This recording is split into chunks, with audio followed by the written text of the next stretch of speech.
Hola, bon dia. Avui fem la lliçó 108, que diu: donar i rebre són en veritat el mateix. La visió depèn de la idea d'avui. La llum es troba en ella, en la visió, doncs reconcilia tots els aparents oposats. I què pot ser la llum sinó la resolució, nascuda de la pau, de fondre tots els teus conflictes i pensaments erronis en un sol concepte que sigui completament cert? Inclús aquest desapareixerà, ja que el pensament que es troba darrere d'ell apareixerà per ocupar el seu lloc. I llavors estaràs en pau per sempre. Doncs, en aquest punt, el somni li arriba la seva fi. La veritable llum que fa possible la veritable visió no és la llum que els ulls del cos contemplen. És un estat mental que s'ha unificat en tal grau que la foscor no pot percebre's en absolut. I d'aquesta manera, allò que és igual es veu com lo mateix, mentre el que és diferent ni es nota, doncs no hi és. Aquesta és la llum en la que no es poden veure oposats, i la visió, en haver sanat, té el poder de sanar.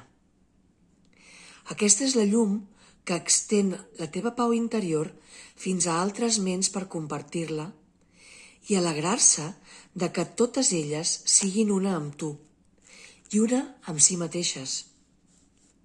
Aquesta és la llum que sana perquè genera una sola percepció basada en un sol marc de referència del que procedeix un sol significat.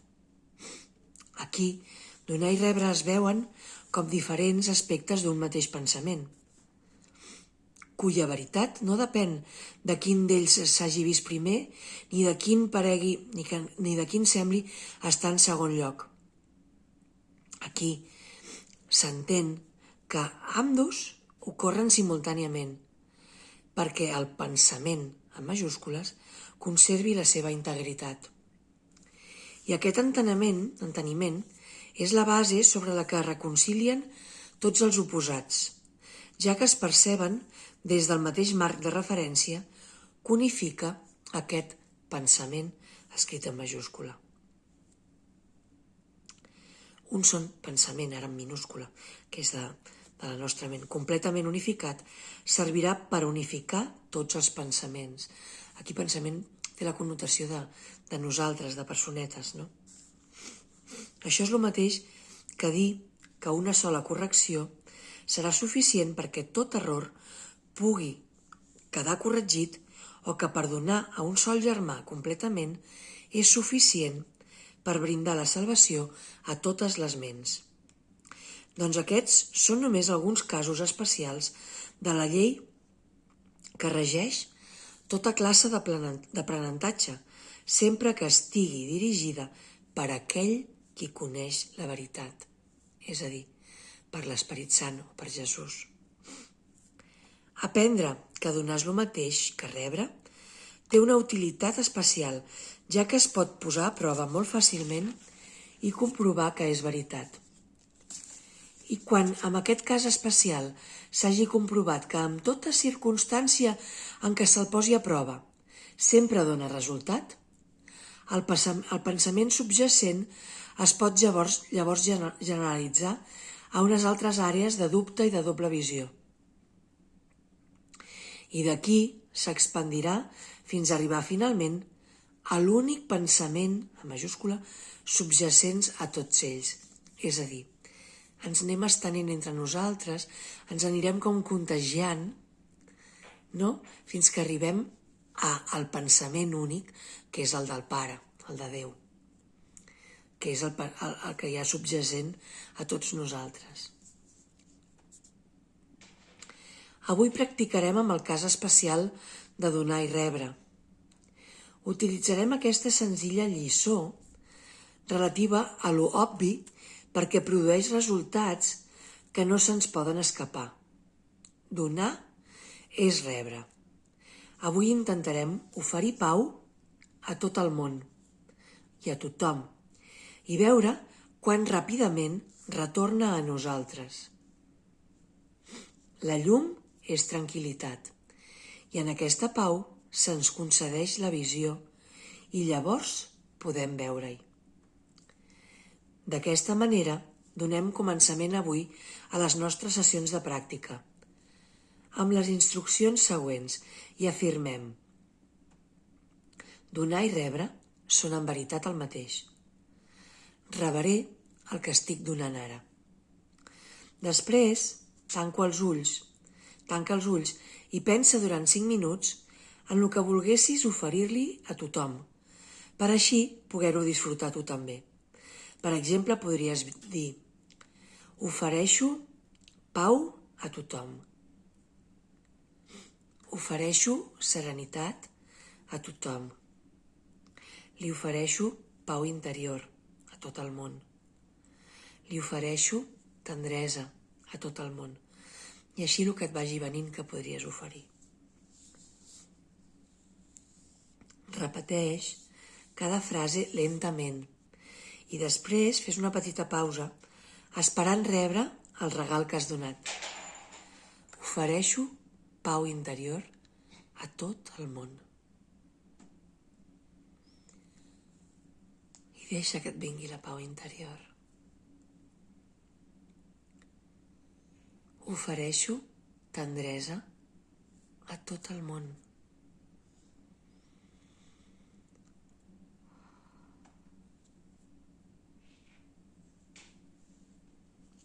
I nota com la tendresa et retorna.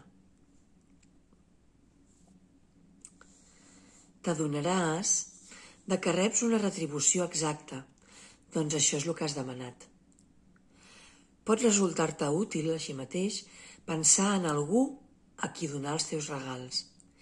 Ell representa els demés i a través d'ell estaràs donant-li a tot el món.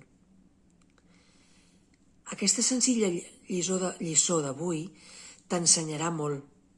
D'ara en endavant entendràs molt millor el concepte d'efecte i causa i el nostre progrés serà molt més ràpid. Pensa en els exercicis d'avui com ràpids avançaments en el teu aprenentatge, el qual s'accelerarà i consolidarà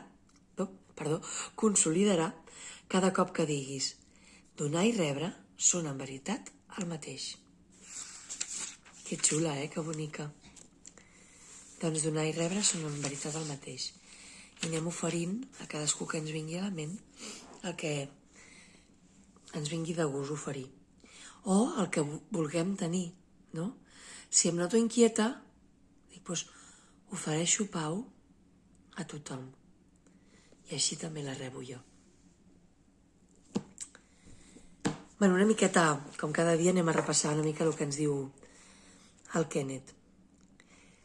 Quan diu que la visió depèn de la idea d'avui, és a dir, que hem d'aprendre el que són el mateix donar i rebre per poder obtenir la visió, no té res a veure amb els nostres ulls aquesta visió, no? Quan estem veient, d'alguna manera, estem reflectint una elecció que vam fer a les nostres ments en favor del mestre que vulguem. Si és l'ego, el que hem escollit de mestre, els nostres ulls veuran separació. Si és Jesús, el nostre mestre, els ulls ens tornaran el missatge d'unitat. Comprendre la unitat de compartir és l'essència de la visió. I comprendre també per què donar i rebre això mateix. Perquè el fill de Déu es dona a si mateix qui gustosament rep el regal de si mateix. És a dir, quan estem donant no donem res a ningú, perquè ja hem dit moltes vegades que no hi ha ningú excepte nosaltres. No hi ha ningú més que nosaltres tenint una experiència de separació, multiplicats en múltiples formes, en múltiples espais, en múltiples continents, però és una experiència de nosaltres mateixos separada. Llavors aquí ens està convidant a recordar la nostra unicitat com a Crist, que és l'última ensenyança també de Jesús, no? Diu, la realitat de Déu és l'esperit, mentre que la nostra, dintre del somni, és el cos. El món es basa així en oposats, i viure aquí sense oposició és impossible. Jo estic grassa, un altre està prim, i no està content ni el prim ni el gras. Un dia estic trista, però l'endemà estic contenta. I no... No? Ara tinc diners, compro alguna cosa, tinc alguna cosa, però ja no tinc els diners. Sempre perdo alguna cosa, no? Sempre hi ha l'oposat. La percepció, que és el terme que utilitza Jesús per descriure aquest món, es basa en el contrast, la nostra forma de percebre en relació amb una altra cosa. Hi ha un passatge del Manual pels Mestres que descriu aquest món de contrastes i oposats. Diu, la creença de que existeixen graus de dificultat és la base de la percepció del món. Creure que hi ha diferents tipus de dificultats és la base de la percepció.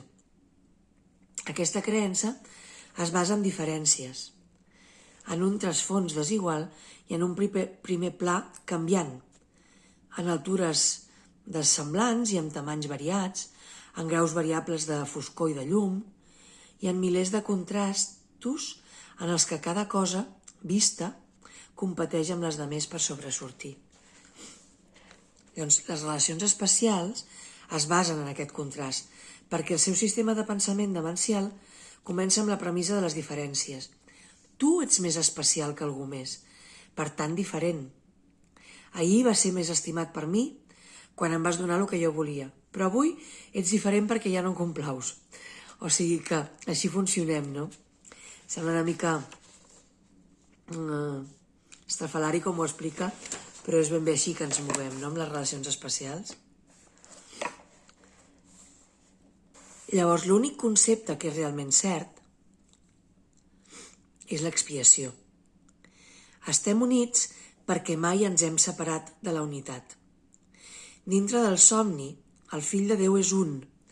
En el cel, el fill de Déu és un. Aquest és el concepte que resol tots els conflictes, perquè és veritat a tot arreu, dissolvent la falsetat en l'equació de l'ego. Més endavant ens diu que inclús aquest concepte d'expiació també desapareixerà, no? Perquè quan hagi lograt el seu propòsit, que és desfer l'error, la correcció ja no serà necessària, ja no serà necessària l'expiació.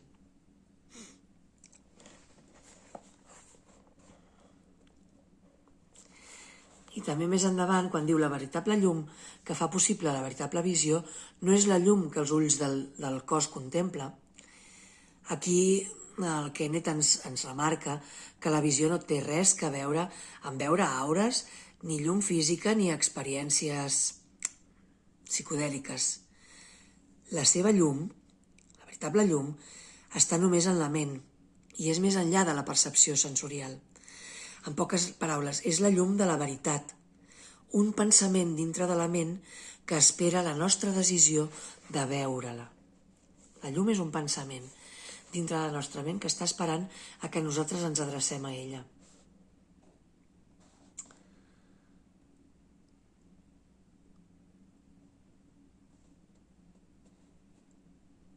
Diu, per descriure les coses,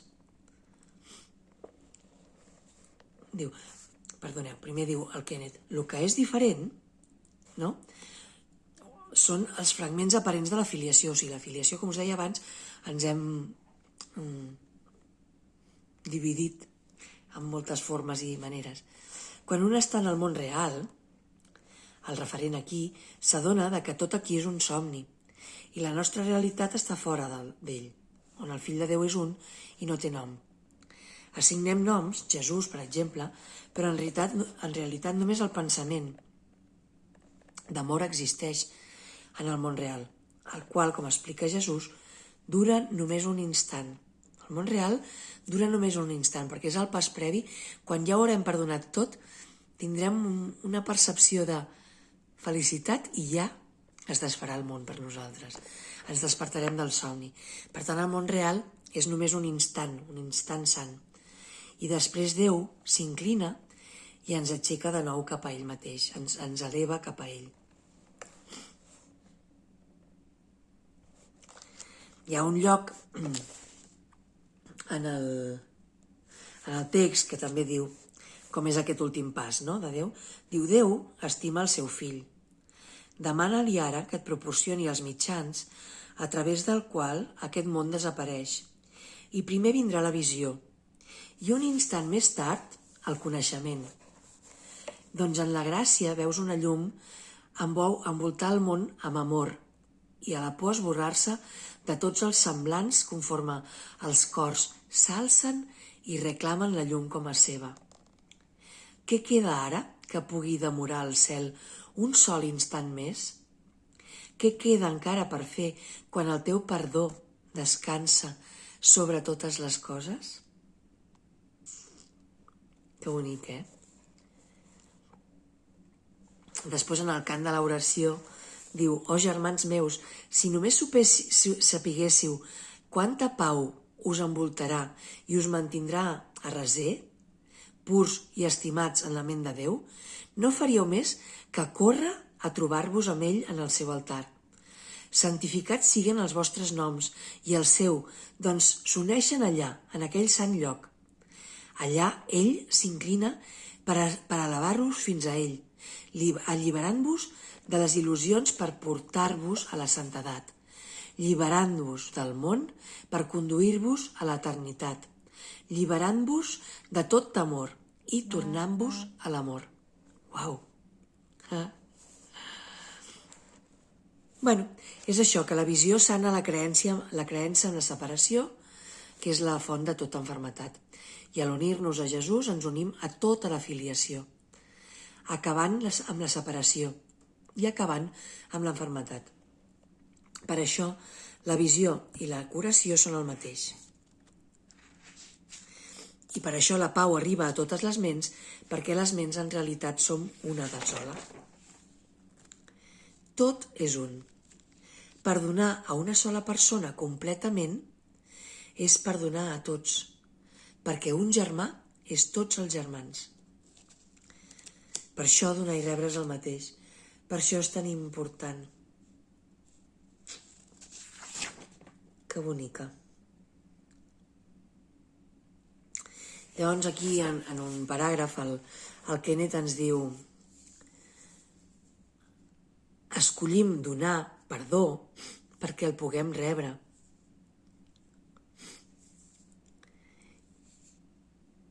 No? Si jo el que vull és ser perdonat, el que he de fer és perdonar-ho tot, perquè perdonant als altres és com em perdono a mi. Per això donar i rebre són en veritat el mateix i rebré allò que estic donant ara. I fem aquest exercici d'oferir, no? Li ofereixo serenor al món i deixo els ulls tancats i espero rebre aquesta serenor. Li ofereixo tendresa a tot el món. I ofereixo paciència. Ofereixo claredat, que és el que vull tenir jo també, no? Doncs res, que tingueu un molt bon dia i una molt bona pràctica. I ens veiem demà amb una nova lliçó. Fins demà. Adéu.